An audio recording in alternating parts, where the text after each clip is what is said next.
How's it, guys? I'm gonna make the video a lot quicker today, depending on how long this takes to load. I'm feeling very well, but I'd like to give you a rundown of the base.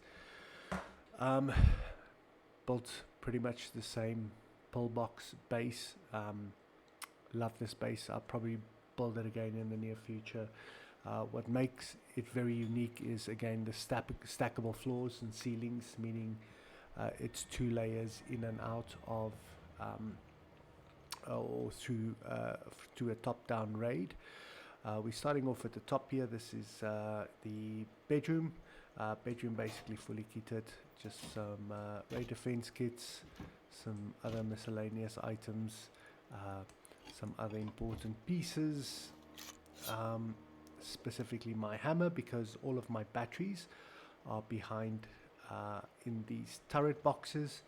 And then I've got some bespoke loot over here, which is just some of my most important stuff that I keep up here. Right, let me just get this back on. Okay.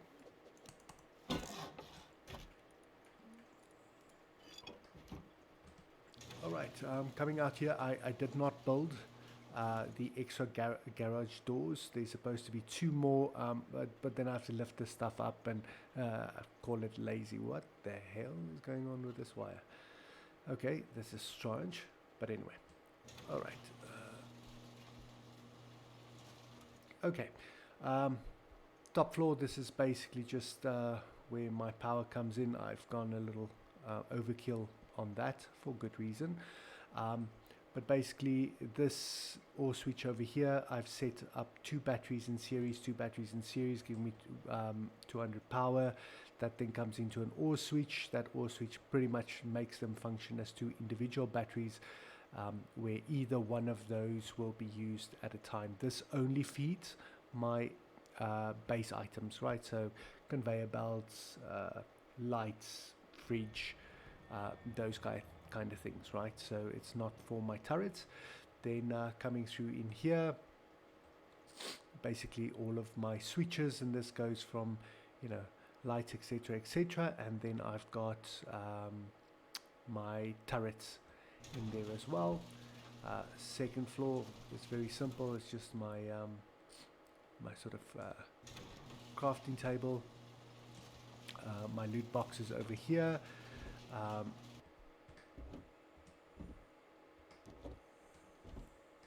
Okay, this obviously feeds through conveyors and splitters, so I don't have to come up all the time. I'll show you where I put that in from. All right, okay, this is the core. I see I did not close everything up. One thing that bugged out was this garage door over here. I can't open or close it.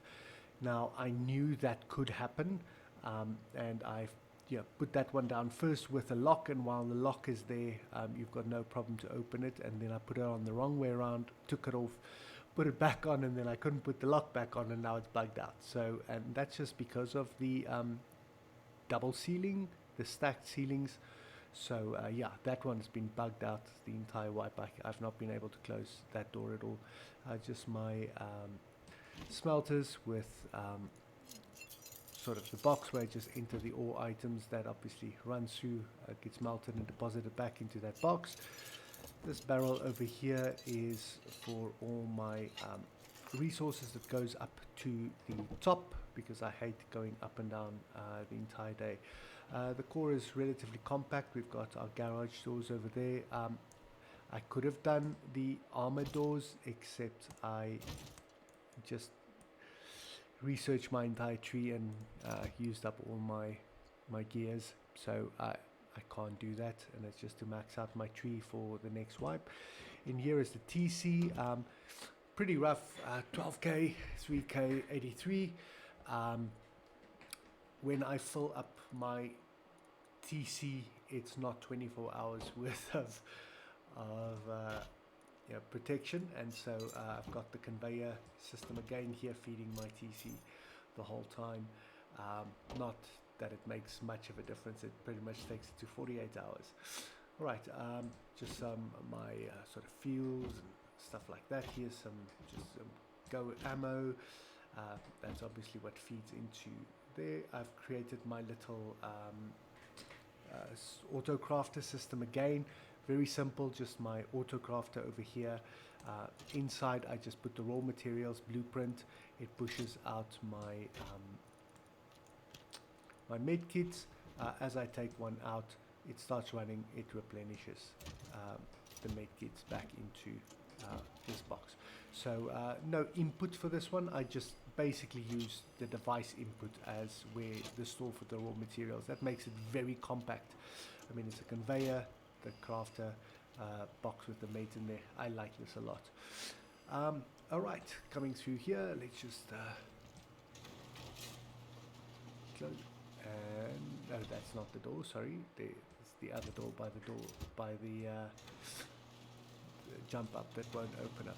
Okay, then coming through here again, I had a little farm in here. It annoyed me because I kept on gathering them before they were ready, because they are in here while I'm opening and closing doors. So I just stopped farming altogether. Through here we've got another sort of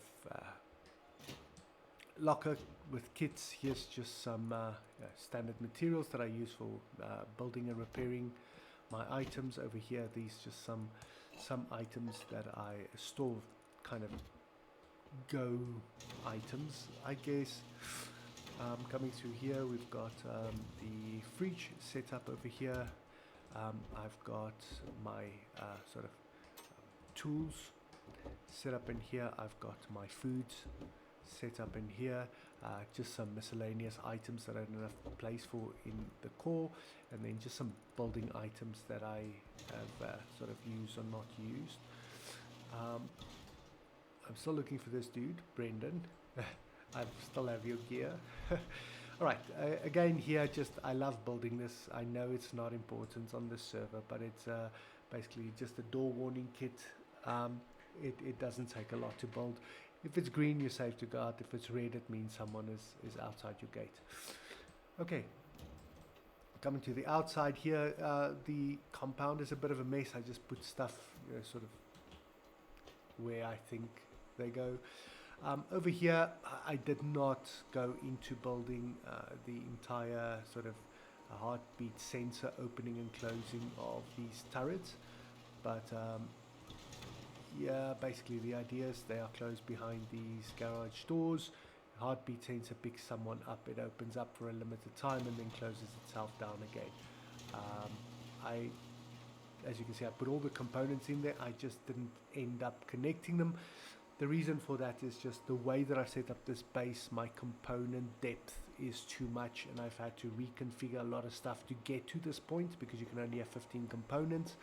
I've reached that depth, and that pretty much is because of the way I put all of these sort of wind generators over here. That wasn't planned from the start. I just picked up so many at water treatment and the other puzzle rooms that, you know, I ended up with 4 extra over and above the 2 that I have at the top there. And I crafted 2 more to put it on top there and to have symmetry. There is no reason to have this many. I just did that. How they work is each one of these would run the turret, and there are a total of 6 turrets on the inside of the compound.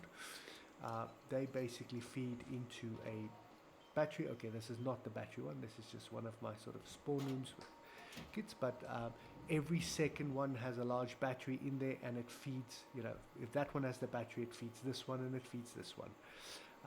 So that windmill feeds the battery in there, the turret and the lights in there. It fed through here, feeds the light and the turret over here, and that windmill would then not power anything here. That would run all the way up to the root combiner at the top there to feed the main base power. But yeah, so basically 6 rooms like these. These just have some, you know, miscellaneous items in there, yeah, and some respawn kits and sleeping bags, you know, and then each and every one is pretty much set up like that, although not all of them will have a locker in there. Some might just have a few chests to put miscellaneous stuff in there.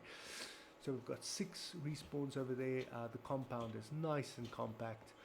I don't know why I still build these, because I haven't used it once, but hey, I got them for free. Okay, so yeah, we've got sort of all of these coming through. Then we've got our turrets at the top over there, and that brings the turret total to 11. I actually have an extra one over there which I can't connect because it's short circuits, but again, it has just got so many of them free that I didn't really have to end up crafting them at all. Right at the top over there, I've got the 2 windmills. Those, to be honest, would have been enough to power everything here, but like I said, I ended up just sort of putting those on there just to make it look a bit better. I'm really chuffed with the paint job on the base. I spent a lot of time. In fact, for the first time ever, I used a spray can until it broke. But yeah, love the sort of paint job and the look and feel of this base. I guess I am just a role player at heart, and I think this was a particularly sexy base.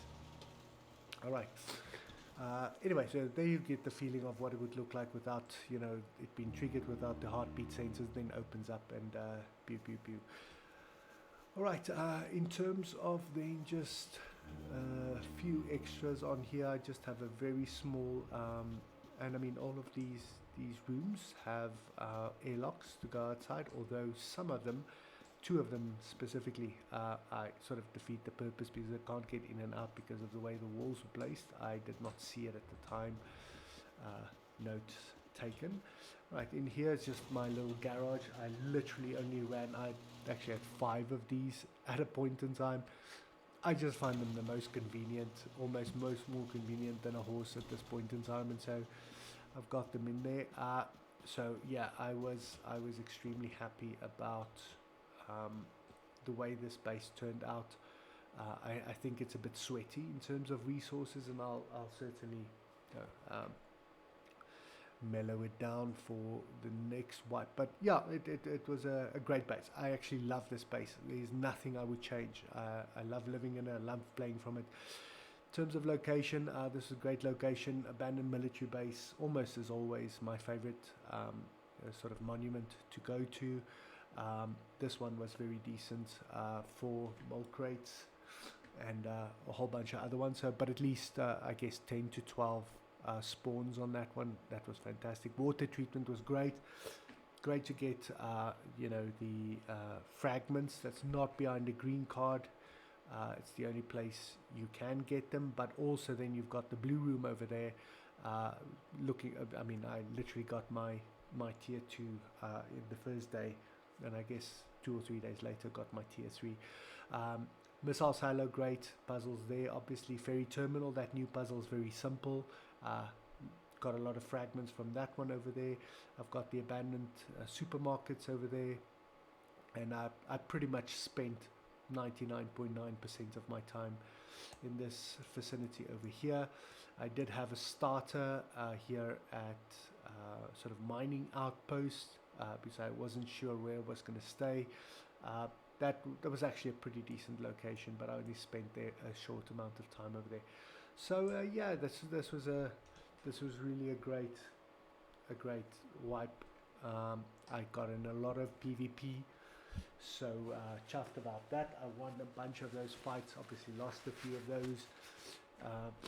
Had 2 raids. The one dude was somewhere in that rock over there. That was more of an eco raid, and then the other one was further behind. Got that one over there. So yeah, got the 2 raids in, although it wasn't counter or anything like that, and that's not a problem, but it would be nice to get countered at some point in time. But yeah, guys, so that is it for this one. I love this base. I don't know how I'm going to switch to anything else. I haven't found anything else that I really enjoy making. This base just feels perfect to me. But yeah, we'll see. We've got a fresh wipe starting, I guess, 2 days, and maybe I'll just try something new. Thanks very much, folks. That's pretty much it.